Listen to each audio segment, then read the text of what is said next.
اعوذ باللہ من الشیطان الرجیم بسم اللہ الرحمن الرحیم۔ معزز ناظرین، خالد کمانڈر آپ کی خدمت میں دراصل چینل سے حاضر ہے اور آج ذکر کریں گے مہنگائی کے حوالے سے بات چیت کریں گے، اور دوسرا چیف آف آرمی سٹاف نے نیول جو پاسنگ آؤٹ پریئر تھی اس میں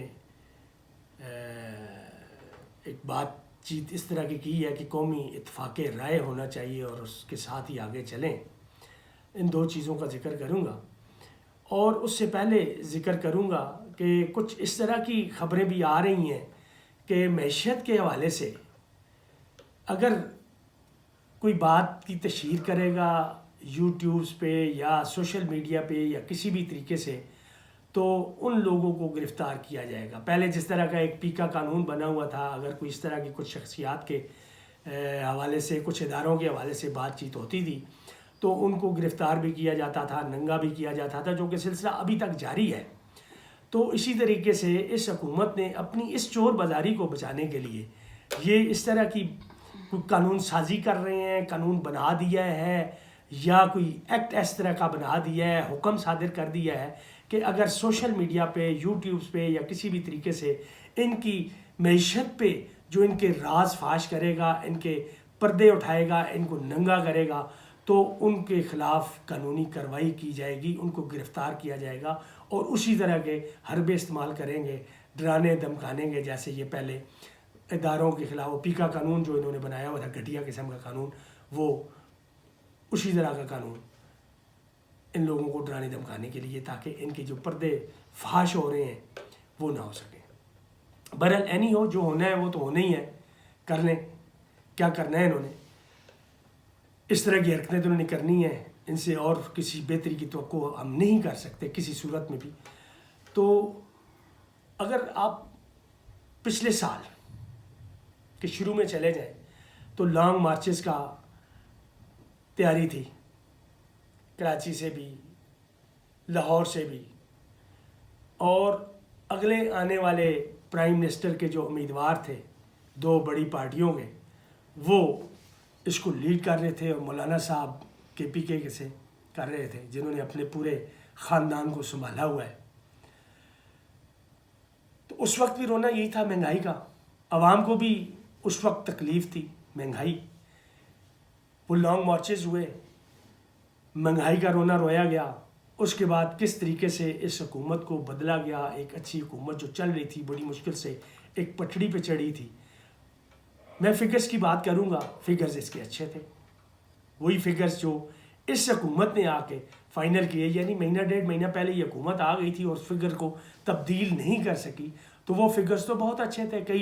پچھلے کئی سالوں کو آپ دیکھ لیں، کئی سالوں کے ساتھ کمپیئر کر لیں تو وہ فگرز ان کے اعداد و شمار بہت اچھے تھے۔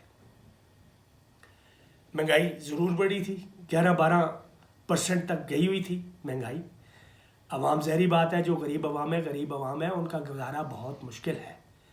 تو یہ سارا کچھ شور شرابہ کرنے کے بعد، لانگ مارچز کرنے کے بعد، اور ایک منڈی جو خرید و فروخت کی تھی، ایم این ایز ایم پی ایس کو خرید و فروخت کے بعد اس حکومت کو جس طریقے سے مینیج کیا گیا، اس حکومت کو جس طریقے سے لایا گیا، اس میں جو انٹرنیشنل قوتیں، بین الاقوامی قوتیں بھی شامل ہیں، اور اپنے جو وفادار ہیں بین الاقوامی قوتوں کے، وہ بھی اس میں شامل ہیں، اس میں کوئی شک شبے والی بات نہیں ہے۔ تو حکومت آ گئی، اس حکومت نے تو روزمرہ کی جو کھانے پینے کی خاص طور پہ اشیاء تھیں ان کو سستا کرنا تھا، ریلیف دینا تھا انہوں نے غریب عوام کو، مڈل کلاس، لو مڈل کلاس، ان کو انہوں نے ریلیف دینا تھا۔ لیکن ریلیف تو بہت دور کی بات، آتے ہی انہوں نے جس کو یہ کہتے ہیں کہ مشکل فیصلے ہمیں کرنے پڑیں گے۔ عمران خان کے دور میں تو احساس پروگرام بھی چل رہے تھے، صحت کارڈ بھی چل رہے تھے، اور بہت ساری سبسڈیز تھیں، ایون بجلی پہ بھی، پیٹرول بجلی پہ بھی سبسڈیز تھی۔ تو وہ کہاں سے آ رہا تھا؟ وہ خزانہ اس وقت خالی نہیں تھا، اور یہ آج بھی یہ کہہ رہے ہیں جی عمران خان نے 4 سالوں میں ملک کو دیوالیہ کر دیا ہے۔ اس وقت دیوالیہ تو نظر نہیں آ رہا تھا، ریزروز بھی آپ کے بہتر تھے، اتنی بری پوزیشن نہیں تھی جو آج ہے۔ آج آپ کی معیشت جو ہے ریزروز جو ہے وہ 6 ارب سے بھی کم ہو گئے ہیں، اور وہ بھی وہ ہیں جو آپ کو دوست ممالک نے دیے ہوئے ہیں۔ اور مہنگائی جو 11-12% تھی اس وقت، وہ اگر پچھلے ہفتے کی بات کریں دسمبر کا آخری ہفتہ جو ہے اس میں 29% ہے، 29%، کہاں 11-12 اور کہاں 29۔ اور پھر وزارت خزانہ نے حال ہی میں جو بیان دیا ہے اس 2023 سال کے لیے، اور انہوں نے بڑا کلیئرلی یہ کہا ہے کہ 21 سے 23% مہنگائی رہے گی۔ تو یہ مجھے تو اس پہ یقین نہیں ہے، اگر پچھلا ہفتہ اور اس سے پیچھے بھی دیکھ لیں 26, 27, 28% ہی رہی ہے، ایک اوپر ہو جاتا ہے ایک نیچے ہو جاتا ہے، لیکن 25 سے کم تو یہ کبھی بھی نہیں ہوئی جب سے یہ لوگ آئے ہیں۔ تو وزارت خزانہ نے کس طریقے سے تروڑ مڑوڑ کے اور کیا کھینچا تانی کر کے جو ہے نا 21 سے 23% یہ انہوں نے دے دیا ہے، جو کہ بہت مشکل ہے، اس کو یہ قائم نہیں رکھ پائیں گے کسی صورت میں بھی۔ اور جب کہ مہنگائی آپ کی اور بڑھے گی، انڈا آپ کا 300 روپے درجن، 280 سے 300 روپے درجن تک پہنچا ہوا ہے۔ ان سردیوں میں انڈا ہی کھانا ہے نا لوگوں نے، اور کیا کرنا ہے۔ ڈیزل اور پیٹرول کو دیکھ لیں، جب پوری دنیا میں ڈیزل اور پیٹرول جو ہے وہ سستا ہو چکا ہے، آج سے 8-9 مہینے پہلے اس کا کیا ریٹ تھا انٹرنیشنل مارکیٹ میں، اور آج کیا ہے؟ $50 کا فرق ہے، $40 کا فرق ہے، لیکن یہاں پہ تو 75 روپے کے قریب مہنگا ہے۔ وہ ریلیف جو انٹرنیشنل مارکیٹ میں قیمتوں کی کمی کی وجہ سے عوام کو ملنا چاہیے تھا، آج تک نہیں دے پائی۔ یہ تو IMF کے جو کہتے ہیں جی عمران خان اس کو IMF کے آگے گروی رکھ کے چلا گیا ہے، تو خود اس کے آگے لیٹ گئے ہیں۔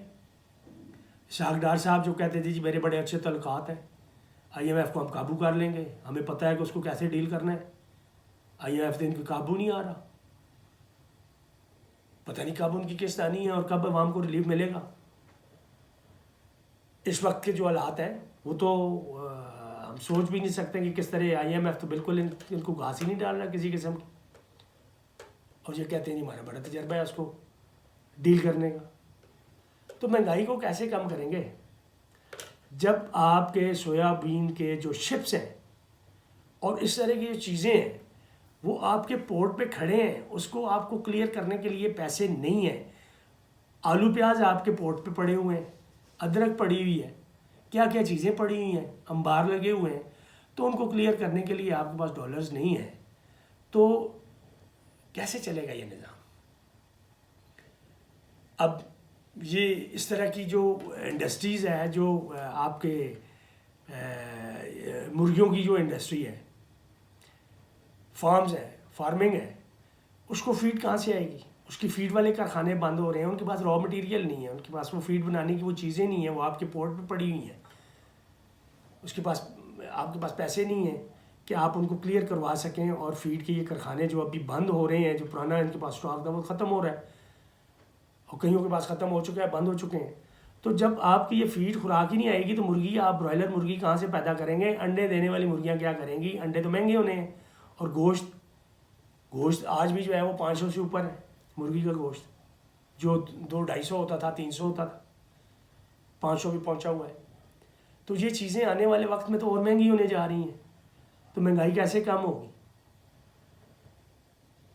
آپ آٹا دیکھ لیں، آٹا کہیں 70 روپے کلو تھا، جو آج کئی ایسی جگہیں ہیں پاکستان کے ایسے کونے ہیں کہ کہیں مل ہی نہیں رہا۔ آپ بلوچستان میں چلے جائیں، بہت ساری ایسی جگہیں ہیں، سندھ میں چلے جائیں، کہیں بہت ساری جگہوں پہ ایسے ہے کہ آپ کو آٹا ملتا ہی نہیں ہے، اور جو ملتا ہے تو وہ آپ کو 125 روپے، 30 روپے، 140 روپے کلو مل رہا ہے۔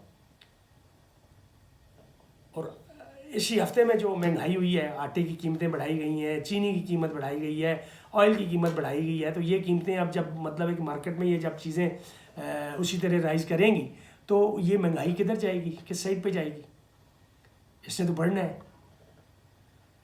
اور پھر دوسری جو اس حکومت نے ایک اور کارنامہ سر انجام دیا ہے کہ جو پہلے ایک کوٹا سسٹم تھا کہ اگر کسی کو مطلب ایک خاندان کو 40 کلو جو ہے وہ پر منتھ آٹا ملتا تھا سبسڈی پہ، اس کو کاٹ کے انہوں نے 40 سے 20 کلو کر دی ہے، یعنی اس میں کمی کر دی ہے کہ کم ملے گا، اتنا نہیں ملے گا. چینی اگر کسی کو ایک خاندان کو 5 کلو ملتی تھی تو اس کو 2 کلو کر دی ہے، 3 کلو کر دی ہے.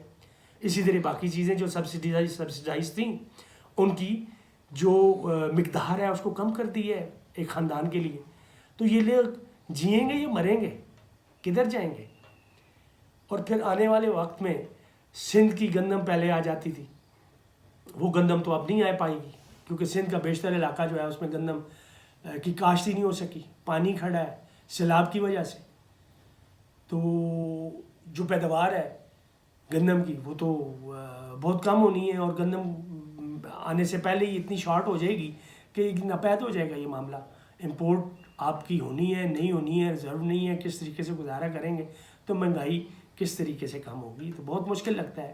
اور اسی طریقے سے آپ دیکھیں کہ تحریک انصاف نے مہنگائی مکو یا مہنگائی کی اس طرح کی جو ہے نا وہ تحریکیں شروع کر دی ہیں، جو کہ آج تقریباً تمام بڑے شہروں میں ریلیاں نکالی گئی ہیں اور بڑی بھرپور طریقے سے عوام نے اس میں شرکت کی ہے اور یہ ریلیاں نکلی ہیں. تو یہ کہاں جائے گی یہ عوام، جیے گی یا مرے گی؟ چیف آف آرمی اسٹاف نے جو قومی اتفاق رائے کا ایک مشورہ دیا ہے بہت اچھا مشورہ ہے، لیکن یہ اس طرح کا نہیں ہونا چاہیے کہ جیسے یہ امپورٹڈ حکومت کو جوڑ جاڑ کے ایلفیاں لگا کے ان 13 پارٹیوں کو 15 پارٹیوں کو اکٹھا جوڑ دیا ہے اور دو ووٹوں سے یہ حکومت کر رہے ہیں اور قانون کی تحس کیے جا رہے ہیں. اپنے جو بھی ان کی مقاصد ہیں، پرسنل انٹرسٹ ہیں، ان کو جو ہے نا فائدہ پہنچانے کے لیے اس طرح کی قانون سازی ہو رہی ہے اور عوام کو مہنگائی کے دلدل میں پھنسایا جا رہا ہے. اس طرح کی افہام و تفہیم نہیں ہونی چاہیے. قومی افہام و تفہیم اس میں دیکھ لیں کہ عوام کیا چاہتی ہے. عوام الیکشن چاہتے ہیں لیکن الیکشن کی طرف نام ہی نہیں لے رہے، الیکشن سے دور ہی جائے جا رہے ہیں. تو اس طرح کا کوئی سودے بازی نہیں ہونا چاہیے. عوام اس میں عوام کا سنیں، الیکشنز کروائیں. یہ اگر افہام و تفہیم کی بات ہے تو عوام کی سننی چاہیے. پارٹیوں کو تو آپ نے دیکھ لی ہے، 13 پارٹیاں آپ کی ایک سائڈ پہ ہیں، پی ٹی آئی ایک سائڈ پہ بیٹھی ہوئی ہے جو سب سے مقبول ترین پارٹی ہے. اس کو ہر طریقے سے اذیت دینے کی کوشش کی جا رہی ہے، اس کو نیل کرنے کی کوشش کی جا رہی ہے، اس کو مصیبتوں میں ڈالنے کی کوشش کی جا رہی ہے، اس کو گھسیٹنے کی کوشش کی جا رہی ہے. تمام ادارے بھی لگے ہوئے ہیں اس کے پیچھے، اور جو خاص طور پہ کی پوسٹوں پہ لوگ بیٹھے ہوئے ہیں وہ ان کو تنگ کیے جا رہے ہیں اور ایسی کوئی نہ کوئی مطلب ہے کہ وہ طریقہ کار تلاش کر رہے ہیں کہ ان کو کس طریقے سے نقصان پہنچایا جائے. تو یہ سیاسی افہام و تفہیم والا فارمولہ جو ہے یہ شاید اس طرح کا نہیں چلے گا.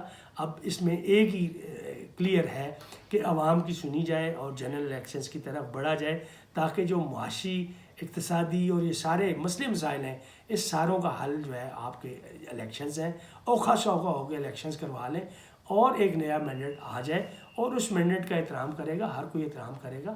لیکن اس طرف آئیں تو صحیح، کر لیں الیکشنز اور دیکھ لیں کہ اس کے بعد پھر پاکستان ترقی کی طرف کس طرح جاتا ہے. ناظرین، اس کے ساتھ ہی اجازت چاہوں گا. اللہ حافظ. پاکستان زندہ باد.